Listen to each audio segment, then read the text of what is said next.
Welcome once again to GamEntropy, where we ask the question of what makes a game tick. Horror used to freak me out when I was younger. I was skittish, and I didn't like the idea of watching anything scary, let alone playing it. But it was around this time that survival horror was in its heyday, and there along came a game. Resident Evil 2. I played this game because, despite my aversions, I heard and saw evidence that it was very, very good, and I didn't want to miss out. Resident Evil 2 defined my understanding and expectations of the series. This was a game that thrived on atmosphere, dropping memorable characters into an unexplained nightmare. The game uses spectacle sparingly, forcing the characters apart, but relying on the aftermath of devastation, using it in controlled doses rather than bombarding the player in the process of moving events forward. The player is allowed to understand the cause of Raccoon City's destruction. We know why things went wrong, but not the specifics of how it all came to be in the state that it's in. Resident Evil 2 relied on a sense of cold pacing and steady horror, and personally, I couldn't wait to see what Capcom would produce next to enhance this sense of atmosphere.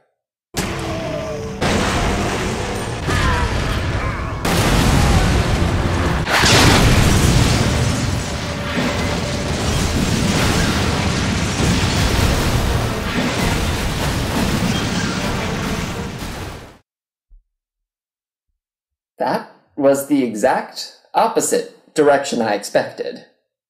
For a series that has once relied on stiff tension and localized horror, Resident Evil 6 is a game that has brought a lot of mixed feelings out.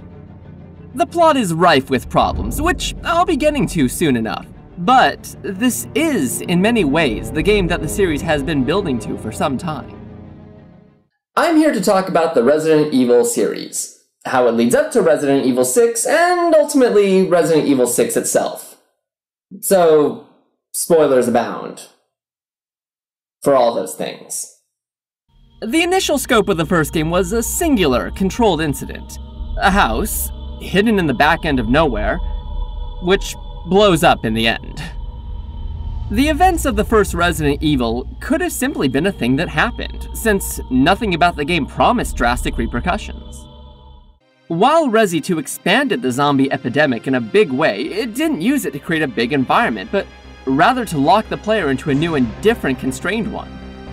The outcome was focused more on the survival of the characters than the large-scale consequences of the environment. We didn't leave this game knowing what happened to Raccoon City, and, you know, maybe it didn't matter.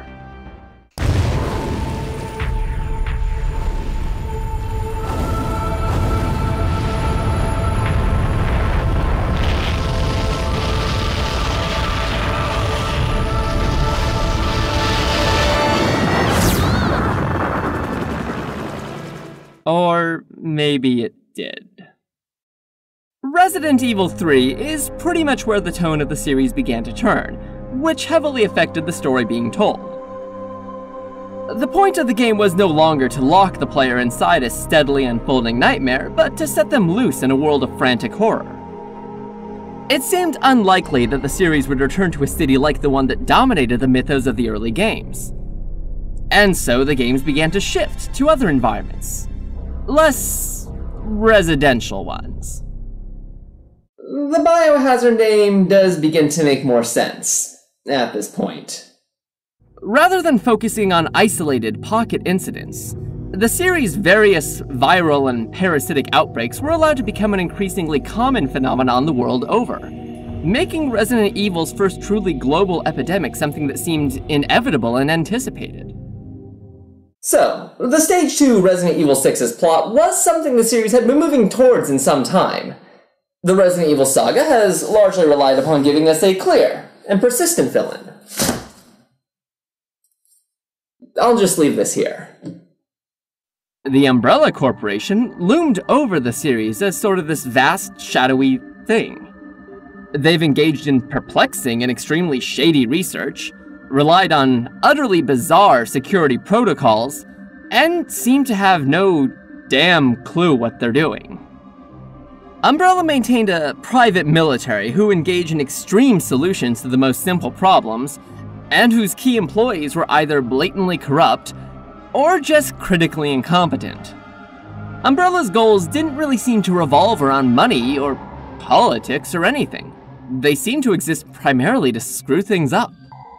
Nonetheless, they loomed as a monolithic threat to the heroes of the series, and it seemed like the arcs were building towards a massive collective strike on the company. It's up to us to take out Umbrella. That's it. I've had it. This time they've gone too far. Yeah, it's payback time. We've got to destroy Umbrella. Now, let's finish this once and for all. No, you won't. While prior Resident Evil games had pitted the player against the works of a faceless conglomerate with no clear or discernible goals, the new games focused on arch, self-righteous villains whom the player could safely hate as they vied for either global domination or global destruction. Ambiguity? Complexity? Amateur stuff. Going back to Resident Evil 4 for a moment, the game's events are greatly informed by the post-9/11 world it's set in. If one considers the role of Umbrella, a corporation operating with the blessings of the US government, to be indicative of the mindset of distrust towards large, faceless, powerful bodies, then the shift towards terrorism represents a new kind of safe bad guy. Your friends and families aren't on their payroll, they don't produce products that you might use, they don't offer health benefits or a good 401k. They're just evil. Evil, evil, evil. She will join us, become one of us. This is no ritual. It's terrorism. Isn't that a popular word these days? The irony of this repeated dependence on supposed terrorist groups is that they tend to operate with some sort of political agenda, which they're trying to enforce. But none of Resident Evil's recent antagonistic organizations, including 6's vacuous Neo-Umbrella, who exist in name only, have exactly one identifiable member, and no discernible goal other than destroying the world. This would be the real-world equivalent of a terrorist group calling themselves Neo-Enron, just to show how evil they are. They're not trying to enforce any changes on foreign policy. They just want people to die. A lot. This brings us at last to the matter of the plot. The Resident Evil series has always relied on how its characters are affected as the main avenue through which it tells its story. Back when horror and intrigue were the focus of the series, the first two games used entirely new characters to convey this atmosphere. The flip side to this was that having these characters survive time and time again made people want to see what became of them, which is part of what led to the plot as a whole becoming less and less scary, as the increased focus on characters who knew what they were getting into lessened the fear that they were in grave danger. The series used to have an increased focus on its female leads, possibly owing to the perception that women being more vulnerable would amp up the sense of terror. But, following Resident Evil 4's action shift, the games became more and more about the male leads, especially action spy Leon and military guy Chris. Both return as lead characters in this game, while RE2's Sherry Birkin at last makes a resurgence, grown up, and playing second banana to Jake Mueller, a new character who is Albert Wesker's son and the key to saving the world. This is where the plot starts sounding like bad fanfiction. Roll it.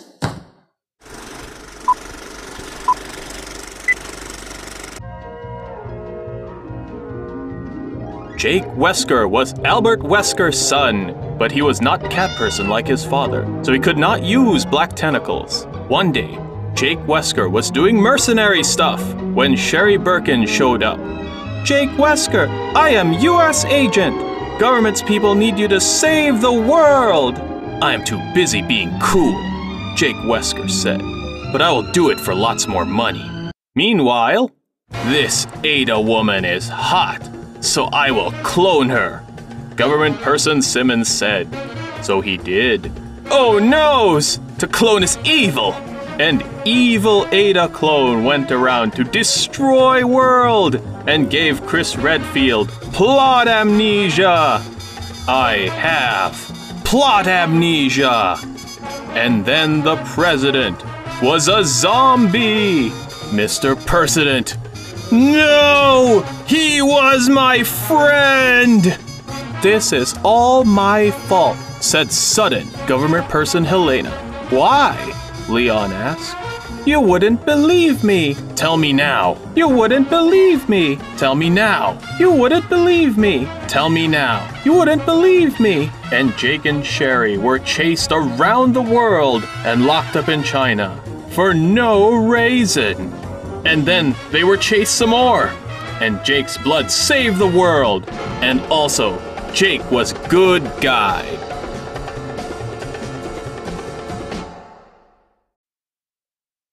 Yeah, that's really not too inaccurate.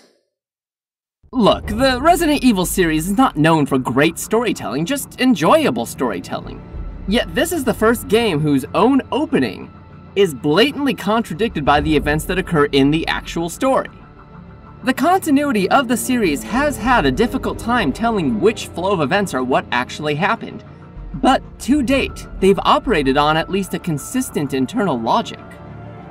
Consider Chris, who has appeared in more games now than anyone else in the series. Resident Evil 5 showed the character as being stable and capable of moving forward despite whatever hardship came his way. Taking away Jill Valentine, okay, even temporarily, showed that even in spite of suffering a personal loss, he was the kind of person who would keep doing the job that needed to be done. Yet RE6 sets up the character as some titan of a man, placing him in charge of a squadron of red shirts whose death somehow affected him more than that of his closest friend and partner. The mortality of the cast in Resident Evil has long been a weak link in the overall saga. New characters have, from time to time, been written in with the express purpose of killing them at the end of the story. This technique has worked to a degree, but the unwritten rule seems to state that if they make it to the end of the game, they'll live forever. Or just disappear. Many of the ancillary characters are written in with a bond to the main cast that the player has not been allowed to share in. As a result, when they die, Mike! It's very hard to feel any grief for them. As a result, returning heroes often feel the safest, which takes away from the tension both of the game's atmosphere and of its story. This sort of approach has resulted in Piers Nivens. After Chris Redfield has a character arc violently forced upon him, Piers shows up to drag the unstable man back into the battlefield, since killing is the only thing that will make him better. And then he dies. Piers exists to motivate Chris and then die. Chris comes out of the whole event as the same man he was before it all began, making his arc pointless. Leon's campaign, meanwhile, fares better for the characters, not to mention the general atmosphere. Of course, whereas RE4 reveled in poking fun at its own cliches, The American prevailing is a cliché that only happens in your Hollywood movies. Resi 6 seems content to just sort of live in them. If the two of you feel so strongly about your innocence, then you should have no problem turning yourselves in. Leon's partner, Helena, isn't nearly as memorable as past Resident Evil heroines. Tolok's Cathedral. I'll explain everything there, Agent Kennedy. Come on, let's just get to the cathedral, and then I'll tell you everything. We have to get to the cathedral. Want to tell me what's down there? It's better if I show you. Okay, enough with the mystery. What the hell is going on here? Let's just get her out of here. And then I'll tell you everything. I promise. Helena's function is to drag the plot for half of Leon's story. She lives in a fantasy land where vital information, no matter how extreme, cannot even be hinted at without tactile evidence.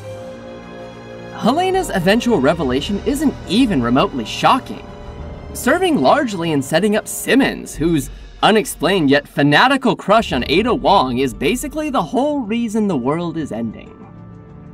Throughout the narrative threads, the bulk of the game's events serve as elaborate pretenses to get all the characters into the same city at the same time. Yet, despite RE6's main draw being the intersection of these varied plots, many chapters focus on isolated sectors or elaborate set pieces whose real purpose seems to be staving off these interactions. It's almost like the developers were really excited by the idea until they realized how much work would be involved tying it all together. Consider Sherry, whose sole purpose is to find Jake and run around with him for a while until they get snatched and shipped to China. There's no good reason why they have to be there, they just are. Though these two are some of the more entertaining characters to follow, half their game is set piece after set piece. Why Sherry in particular is tapped to find Jake, for example, is something the game never delves into. The story doesn't do anything with her backstory and how she might relate to Jake because of it. She's just dropped in and happens to be a familiar face to the audience. Jake, meanwhile, is— Jake Wesker was Albert Wesker's son. Stop that! Jake's identity is tied up in his role as Wesker's son, but we're given no clue who the mother is or how a man so ambitious and monolithic as Albert Wesker would take the time to knock up a woman and leave such a loose end lying around. Nothing is set up, meaning Jake's indignity regarding his psychopath father holds no weight in the story, and it's hard to sympathize why he would even be upset at learning of his father's demise. Jake's purpose seems to be to give the player a plausible reason to play as Wesker, albeit less overpowered and just a bit tough rather than being outright evil. Someone who can safely function as a good guy without upsetting the scales. This leaves us with Ada Wong, who returns as the same femme fatale spy she's been since her first appearance, and also isn't. Ada's plot is that she got cloned without knowing it, and that her clone is out to destroy the world. Oh, there's my evil twin. The whole thing is a byproduct of the aforementioned obsession that Simmons, whom we've never seen before, has on Ada. The only interesting part about all this is that the Ada copy playing the villain was originally another heretofore unseen character named Carla, who had Ada's identity imposed upon her and essentially decides to run with it.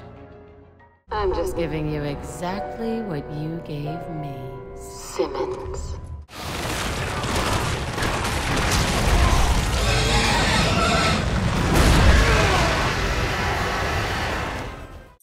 He turned her into a dinosaur? And how come his pants aren't destroyed when he changes? Is he part Hulk? Anyways. While the core idea of obsession combined with genetic engineering is surprisingly interesting, using it as a device to justify destruction on a global scale is ridiculous and makes the villain's motivations turn from sympathetic to mind-numbingly petty. Most of this plot feels like the byproduct of one of the game's developers exclaiming how having Ada as the villain would be shocking, before another pointed out that it doesn't make any sense.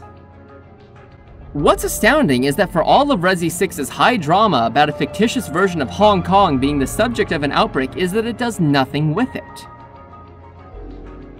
The game's epilogues offer no closure on what the impact of these events are.